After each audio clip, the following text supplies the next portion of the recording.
প্রিয় দর্শক, সবাইকে শুভেচ্ছা ও স্বাগতম। আপনাদের অনেকেরই মনে আছে পানামার প্রেসিডেন্ট জেনারেল নোরিয়াগার কথা।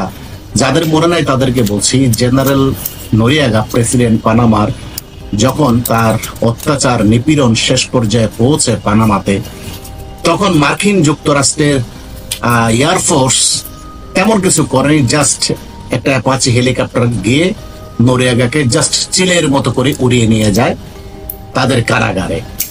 এবং নোরিয়াগার আশেপাশে যে সমস্ত সৈন্যরা ছিল তারা বুঝতে পেরেছে এখানে লড়াই করে জীবন দেওয়ার মানে নাই, সুতরাং আমরা অস্ত্র ফেলে পালিয়ে যাই। এবং আমেরিকান সৈন্য যখন দেখে তখন তারা পালিয়ে যায় আর নোরিয়াগাকে চু মেরে চিলের মতো নিয়ে যায়। এই কথাটা বলছি এই কারণে যে চিন্ময় প্রভু একজন সাধু, যিনি কয়েকদিন আগে রংপুরে মহাসমাবেশ করে তাদের অন্যায় অবিচারের বিরুদ্ধে সরকারকে জানান দিয়েছে, যার ফলে ইউনূসের গদি নড়ে চড়ে উঠেছে।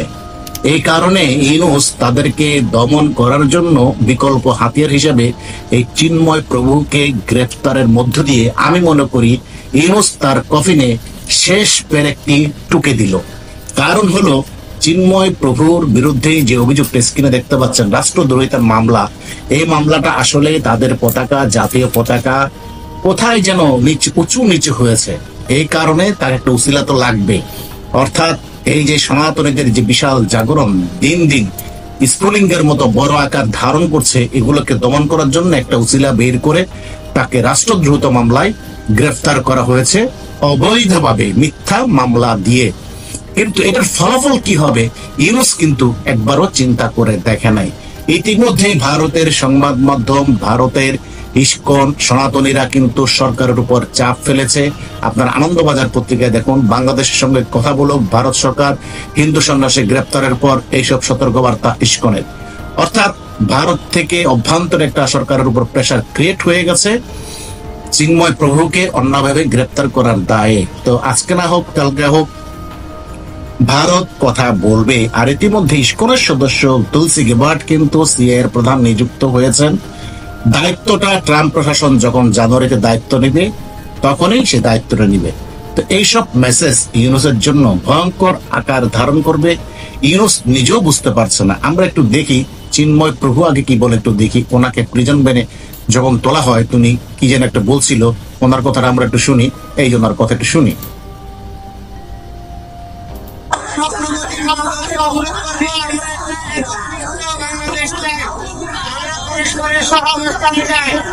এবং আমাদের ন্যায্য অধিকারকে স্বীকার করে সবাইকে আমাদের এই ন্যায্য আন্দোলনকে সমর্থন করার অনুরোধ করছি। দয়া করে আপনারা আমাদের পাশে দাঁড়ান।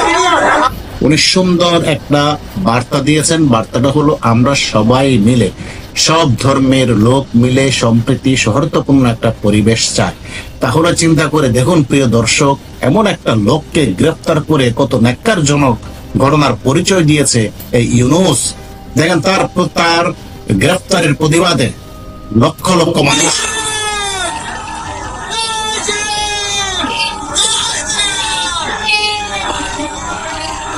রংপুরের মহিগঞ্জে লক্ষ লক্ষ মানুষ সমবেত হচ্ছে।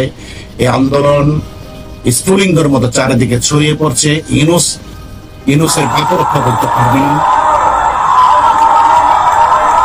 লক্ষ লক্ষ মানুষ, এর মধ্যে সংঘর্ষ হয়েছে কয়েক জায়গায়, প্রতিবাদ সব জায়গায় একটু দেখুন, সব জায়গায় প্রতিবাদ চলছে। অর্থাৎ সারা বাংলাদেশে বরিশালের প্রতিবাদ এবং চট্টগ্রামের সংঘর্ষ হয়েছে, সেই সিনেমা দেখে।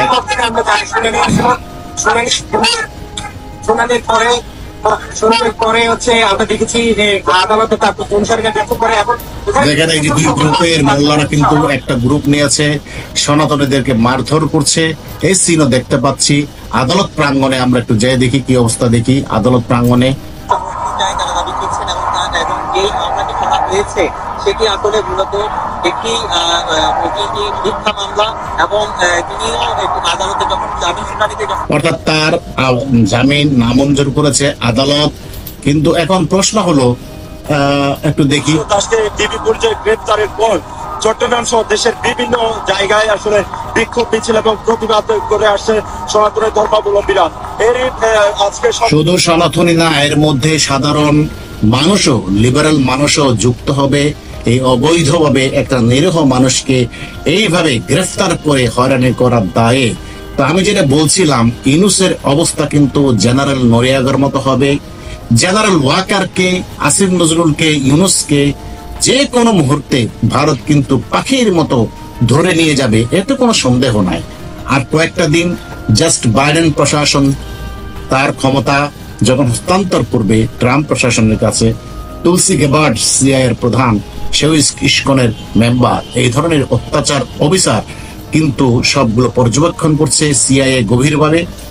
এবং ভারত গ্রিন সিগন্যাল পেলেই আমেরিকা থেকে, এবং পাবে, তখন ইউনূস, আসিফ নজরুল, জেনারেল ওয়াকার সহ কয়েকটা জেনারেলকে পাখির মতো ধরে নিয়ে যাবে, এত কোনো সন্দেহ নাই। অর্থাৎ ইউনূস তার কফিনে শেষ পেরেকটি টুকে দিল, জনগণকে আর কিছু করতে হবে না। ইউনূস পচা শামুকে পা কেটে ফেলেছে, কার বুদ্ধিতে করেছে জানি না। তবে অভিযোগ পাওয়া যাচ্ছে এই যে আসিফ নজরুল, নাহিদ এবং সমন্বয়ক সার্জিসের ইন্ধনেই এগুলো করেছে। আর ইন্টারেস্টেড ডিবি প্রধান, যাকে নির্দ হয়েছে কট্টর মৌলবাদী, তার ইশারা এগুলো করা হয়েছে। তো একটু ধৈর্য ধরুন, আর কয়েকদিন পরে দেখতে পাবেন অবস্থা কোন দিকে যায়। তো এক চাঞ্চল্যকর তথ্য আমরা হাতে পেয়েছি ভারতের ইন্টেলিজেন্সের মাধ্যমে, এবং ভারতীয় সোশ্যাল মিডিয়ায় তা পরিষ্কার হয়েছে, এবং ইন্টেলিজেন্সের বরাত দিয়ে একটি পত্রিকা সেই খবর পেয়েছে। সেই চাঞ্চল্যকর তথ্যটি হলো, শেখ হাসিনাকে মারার জন্য 5 ধরনের পরিকল্পনা করেছে বাইডেন প্রশাসন, ইউনূস গং এবং আসিফ নজরুল গংরা 5 ধরনের পরিকল্পনা করেছে। তো আপনাদেরকে একটা জিনিস আগে দেখায়, শেখ হাসিনা যেদিন চলে যায় সেই মুহূর্ত পর্যন্ত কিন্তু তাকে স্নাইপার দিয়ে শুট করার জন্য প্রচেষ্টা করেছিল খুনিরা। একটু আপনাকে প্লে করে দেখাই। এই যে দেখেন, এটা কিন্তু কোনো ক্যামেরা বা মোবাইলও না, দূর থেকে এই সিনটা কিন্তু স্নাইপার দিয়ে টার্গেট করার চেষ্টা করা হচ্ছিল, কিন্তু এসএসএফ এর ব্যাপক তৎপরতার কারণে স্নাইপার শুটটা করতে পারেনি, এবং লক্ষ্য শেখ হাসিনাকে টার্গেটও করতে পারেনি, যার কারণে ব্যর্থ হয়ে যায়। এটা একটা দৃশ্য আপনাদের দেখালাম। তো স্নাইপারের উপরে যে জিনিসটা থাকে সেটা একটু আপনারা দেখেন, এই যেটাকে বলা হয় ডট সাইট, এখানে আপনার স্পেসিফিক টার্গেট করার জন্য লেজার থেকে শুরু করে ক্যামেরা সবই থাকে এই ডট সাইটে। তো সেই ভারতীয় ইন্টেলিজেন্সের খবরে বলা হচ্ছে 5 ভাবে মারার চেষ্টা করা হচ্ছিল। সেই খবরটা এখানে স্ক্রিনে দেখতে পাচ্ছেন। একটা হলো ভারতীয় ইন্টেলিজেন্সের রিপোর্ট, এবং সাথে পদ্ধতি ছিল শেখ হাসিনা কেন দেশ ছেড়েছিলেন, এই প্রশ্নের উত্তর ইন্টেলিজেন্সের কাছে আছে। তবে এই প্রশ্নের উত্তর জানলে অনেকে সহজে বিষয়টি হজম করতে পারবেন না। হ্যাঁ, সেটা স্বাভাবিক, যারা শেখ হাসিনাকে ভালোবাসে তারা কখনো হজম করতে পারবে না, এটাই স্বাভাবিক। কারণ হাসিনাকে মেরে ফেলার নানা উপায় দিয়ে আলোচনা চলছিল আগস্ট মাসের 1 তারিখ থেকে। এবার চিন্তা করেন খুনিরা কতটা অগ্রগামী, তারা 1 তারিখ থেকে শেখ হাসিনাকে মেরে ফেলার জন্য প্রচেষ্টা চালাচ্ছিল। প্রথম দিকে আমেরিকা ও তার সহচরদের বক্তব্য ছিল হাসিনাকে ধরে বিচার করতে হবে, সাদ্দামের মতো ফাঁসি দিতে হবে। এটা এক প্রকার বাইডেন প্রশাসন, আমেরিকা আর তার সহচরদের প্রথমে বক্তব্য ছিল। পরবর্তীতে তারপর ইউনূসের কাছে যখন শেখ হাসিনাকে কি করা হবে জানতে চাওয়া হলে ইউনূস জানায় জনসম্মুখে তাকে গণপিটুনি দিয়ে তারপর গুলি করে মেরে ফেলা হবে। অন্যদিকে ছাত্রদের গ্রুপ বিএনপি, জামাত ও হেফাজতের বক্তব্য ছিল সবচেয়ে ঘৃণ্য। তারা প্রস্তাবনা দেয় যে নির্যাতনের মাধ্যমে হাসিনা ও রেহানাকে মেরে ফেলা হবে, তারপর তাদের নগ্ন করে সেই ভিডিও অনলাইনে ছেড়ে দেওয়া হবে, যেমনটি গাদ্দাফির ক্ষেত্রে করা হয়েছিল। এটি হলো 2 নাম্বার পদ্ধতি যারা চাইছিল। ইউনূসের এক মত, বিএনপি জামাতের আরেক রকম মত, হেফাজতের আরেক রকম মত, তাদের মত সবচেয়ে ঘৃণ্য। অন্যদিকে জামাতি এবং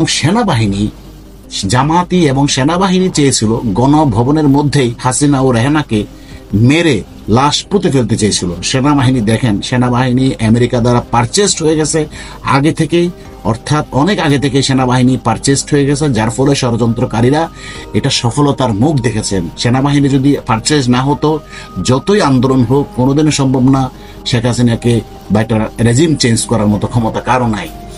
তো সেনাবাহিনীকে কারা পারচেস করেছে? আমেরিকা। তবে বিষয়টি ভারতের কাছে জানাজানি হওয়ার পর হাসিনা ও রেহানাকে দ্রুত সময়ের মধ্যে ভারতে নিয়ে যাওয়া হয়। অর্থাৎ ভারতীয় সেনাবাহিনী বাংলাদেশ সেনাবাহিনীকে এই মর্মে থ্রেট করে শেখ হাসিনা রেহানার যদি কিছু হয় তাহলে ভারতীয় বাহিনী ডেপ্লয় করবে বাংলাদেশে, সেটা মোদি সরাসরি বলে দিয়েছিল, যার ফলে সেনাবাহিনী বাধ্য হয়ে শেখ হাসিনাকে ভারতে প্রেরণ করতে বাধ্য হয়েছিল। না হলে সেনাবাহিনী সেদিন শেখ হাসিনাকে ছেড়ে দেওয়ার প্রশ্নই আসে না। একমাত্র ভারতেই সেদিন রক্ষা করেছিল এবং সরাসরি হুমকি দিয়ে বলেছিল যদি শেখ হাসিনা রেহানার কিছু হয় তাহলে সরাসরি ভারতীয় সেনা ডেপ্লয়মেন্ট হবে ইমিডিয়েটলি। এই ভয়ে সেনাবাহিনী তাড়াতাড়ি শেখ হাসিনাকে পাঠিয়ে দেয়। কি করা হয়, কলকাতায় প্রথমে এখান থেকে নিয়ে যাওয়া হয় এবং ভারতীয় ইন্টেলিজেন্সের কাছে অনেক রকমের খবর আছে, যার কারণে তারা কলকাতা যাওয়ার পর সেখানে হাই অ্যালার্ট জারি করে দ্রুত শেখ হাসিনাকে স্থানান্তরিত করে এবং বিমানকে চেঞ্জ করে পরবর্তীতে তাকে এবং কলকাতা থেকে হিন্দন এয়ারপোর্টে যাওয়ার যে পথ সে পথটা পর্যন্ত চেঞ্জ করে তারা ঝাড়খণ্ড দিয়ে বিমানটা নিয়ে যায় এবং সেখানে দুইটা রাফায়েল কিন্তু সাথে সাথে মোতায়েন করে উড্ডয়ন করে দেওয়া হয়। তার মানে বুঝেন শেখ হাসিনাকে বহনকারী যে বিমানটি যাচ্ছে, আপনাদের মনে প্রশ্ন আসতে পারে রাফায়েল কেন উড্ডয়ন করতে হবে? হ্যাঁ, এটার কারণও আছে। কারণ বাইডেন প্রশাসন অন্যদিকে হাসিনা ও রেহানা হেলিকপ্টারে উঠেছে বলে যে ভিডিওটি ভাইরাল হয়েছে সেটি মূলত একজন স্নাইপার করেছেন।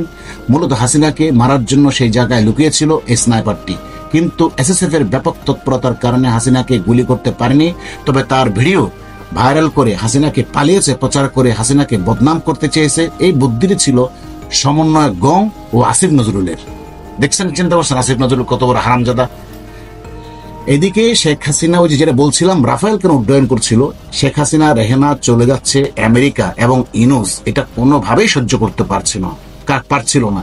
ফলে পাকিস্তানকে রিকোয়েস্ট করা হয়, আইএসকে রিকোয়েস্ট করা হয় যেন মিসাইল দিয়ে শেখ হাসিনার উড়োজাহাজটি উড়িয়ে দেওয়া হয়। কিন্তু ভারতের ইন্টেলিজেন্স অনেক আগে সেই খবরগুলো তারা পেয়েছে। পাকিস্তান হোক বা অন্য কোনো দেশ হোক, শেখ হাসিনার বিমানের উপরে আঘাত আসবে এটাই স্বাভাবিক। এই কারণে তারা ইন্ডিয়ার মধ্যে সর্বোচ্চ সতর্ক অবস্থা জারি করে এবং সাথে সাথে কয়েকটি বিমান ঘাঁটিকে স্ট্যান্ড বাই রাখা হয় যে কোনো পরিস্থিতি মোকাবেলা করার জন্য এবং শেখ হাসিনার বিমান বহরের সাথে দুইটি রাফায়েলকে সাথে সংযুক্ত করা হয় এবং যে পথ দিয়ে যাবে সেখানে যে কয়টা নেভাল বেস আছে আশেপাশে সবগুলোকে স্ট্যান্ড বাই প্রস্তুত রাখা হয় যে কোনো পরিস্থিতি মোকাবেলা করার জন্য। যার কারণে শেখ হাসিনা সেই দিন নিরাপদে বাংলাদেশ থেকে এবং ইন্ডিয়ার ভিতর দিয়ে হিন্দন এয়ারপোর্টে নিরাপদ স্থানে পৌঁছাতে পেরেছিল।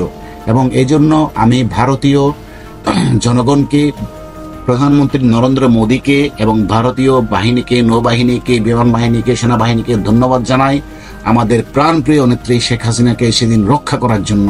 মূলত ভারত যদি সেনাবাহিনীকে এই থ্রেট না দিত যে শেখ হাসিনা শেখ রেহানার যদি কিছু হয় বাংলাদেশের অস্তিত্ব মুহূর্তের মধ্যে মিশিয়ে দিবে, এই ভয়ে সেনাবাহিনী তাকে পাঠিয়ে দিয়েছে। না হলে প্রশ্ন আসতো না। যে সেনাবাহিনী পারচেজ হয়ে গেছে সেই সেনাবাহিনী শেখ হাসিনাকে কি করে ফেরত দেয়, এটা তো সাধারণ একটা প্রশ্ন।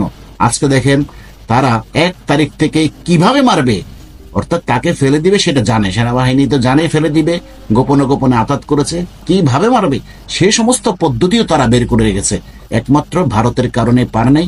এই জন্য ভারতের কাছে আমরা সাধারণ জনগণ যারা শেখ হাসিনাকে ভালোবাসি তাদের কাছে আজীবন কৃতজ্ঞ থাকব, এই ভারতের জনগণের কাছে এবং প্রধানমন্ত্রী মোদীর কাছে। তো প্রিয় দর্শক, দেখলেন কত লোমহর্ষক এই ষড়যন্ত্রকারীরা ছিল। এই বাইডেন প্রশাসনের মুখ আজকে সারা বিশ্বের কাছে উন্মুক্ত হয়ে গেছে।